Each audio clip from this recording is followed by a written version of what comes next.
పెద్దపల్లి జిల్లా Ramagundam municipal corporation పరిధిలోని 2వ డివిజన్ ఇందిరమ్మ కాలనీలో సేవా స్ఫూర్తి ఫౌండేషన్ అధ్యక్షులు మడిపల్లి మల్లేష్ ఆధ్వర్యంలో లక్ష్మమ్మకు నూతనంగా కట్టించిన ఇంటిని ప్రారంభించి ఆ ఇంటి ఆవరణలో మొక్క నాటారు. రామగుండం ఎమ్మెల్యే రాజ్ ఠాకూర్ ఇందిరమ్మ కాలనీకి చెందిన లక్ష్మమ్మ నివాసం ప్రమాదవశాత్తు గత కొద్ది రోజుల క్రితం దగ్ధమైంది. ఈ మేరకు స్పందించిన సేవా స్ఫూర్తి ఫౌండేషన్ అధ్యక్షులు మేడిపల్లి మల్లేష్ ఆ లక్ష్మమ్మకు 75 గజాలలో ఇంటిని నిర్మించారు. అనంతరం ఎమ్మెల్యే రాజ్ ఠాకూర్ మాట్లాడుతూ నిరంతరంగా సామాజిక సేవ చేస్తున్న సేవా స్ఫూర్తి ఫౌండేషన్ అధ్యక్షులు మడిపల్లి మల్లేష్ను వారి బృందాన్ని అభినందించారు. ఈ కార్యక్రమంలో కాలనీ వాసులతో పాటు కాంగ్రెస్ నాయకులు తదితరులు పాల్గొన్నారు.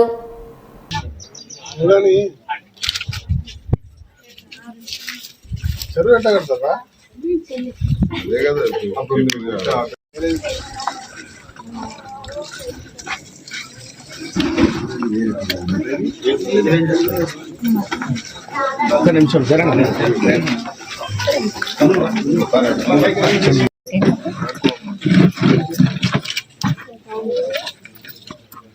అది ఏంటి అది వెనుక ఫెన్సింగ్? ఇది పట్టనేనా కంపౌండ్ కట్టింది. ఎవరిది పట్ట? ఏ ఊరు ఇది? మేడిపల్లి అని చెప్పేసి ఈ ఊరంతా మేడిపల్లి. అప్పుడు మీరు షాప్ చైర్మన్ ఉన్నటువంటి భూములండి ఇది. ఎవరు ఉన్నారు? మీరు అప్పుడు షాప్ చైర్మన్ గా ఉన్నప్పుడు రాజశేఖర రెడ్డి సార్ పీరియడ్ లో ఉన్నాయి.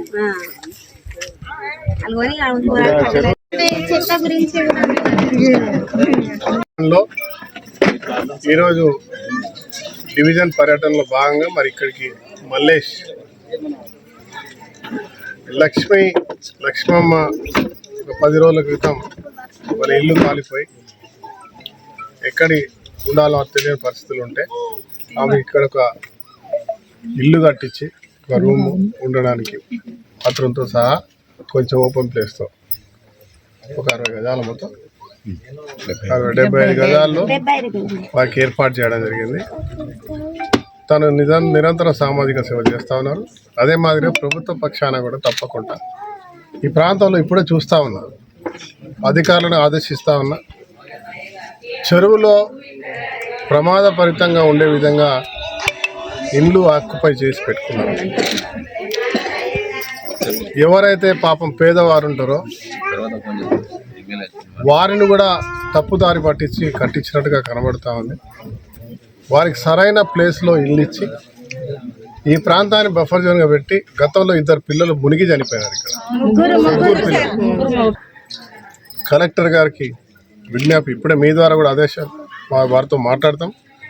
ఎంఆర్ఓ గారికి ఆదేశాలు ఇస్తా ఉన్నా, వెంబటే ఎంక్వైరీ చేసి నిజమైన పేదవాళ్ళు ఎవరు ఉంటే ఇక్కడ అర్హత కలిగిన ప్రాంతంలో వారికి పట్టాలు ఇప్పించే కార్యక్రమం. ఇవాళ ఇల్లు కడుతున్నారని నాకు గుర్తుంది. రామగుండం పీకే రామయ్య కాలనీ షిఫ్ట్ చేసి ఇక్కడ మేము ఇందిరమ్మ ఇల్లు ఇచ్చే కార్యక్రమం పెట్టాం. దీన్ని కళావతి నగర్గా అక్కడ పేరు పెట్టి ఆ రోజు పేదవారిని షిఫ్ట్ చేసిన తర్వాత గోదావరి కానీ ఇతర ప్రాంతాల్లో మన రామగుండం కాన్స్టిట్యున్సీలో పేదవారికి ఇల్లు ఇచ్చే కార్యక్రమం ఇందిరమ్మ కాలనీ పెట్టాం. ఆ కాలనీ అక్కడ వదిలేస్తే తర్వాత వచ్చినట్టు ఈ 10 సంవత్సరాల్లో పాలకులు ఈ ఇందిరమ్మ కాలనీ దోపిడీకి గురి చేస్తూ పేదవాళ్ళ జీవితాలతో వారి యొక్క మనోభావాలతో వారి తప్పుదూర పట్టిస్తూ దీన్ని ఒక రియల్ ఎస్టేట్గా చేసే ప్రయత్నం చేశారు. ఎవరెవరైతే చేసినరో వారందరినీ గుర్తిస్తాం. లబ్ధిదారులు నిజమైన అర్హత కలిగిన వాళ్ళు ఉంటే అవి తిరిగి తీసుకుంటాం.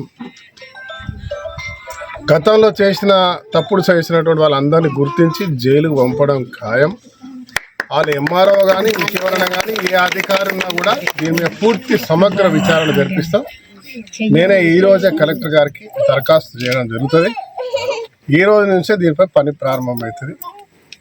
పేదవారికి ఇంటి కట్టించే కార్యక్రమానికి మేము ఇది నగరం భూమి లేదు కాబట్టి ఎక్కడ ఎంత పెద్ద విస్తరణ జాగా దొరికితే పూర్తిగా కొద్దిగా ఆర్థికంగా ఉండి 5 లక్షలు వాళ్ళు కట్టుకుంటే మేము కూడా ఒక 5 లక్షలతో కట్టి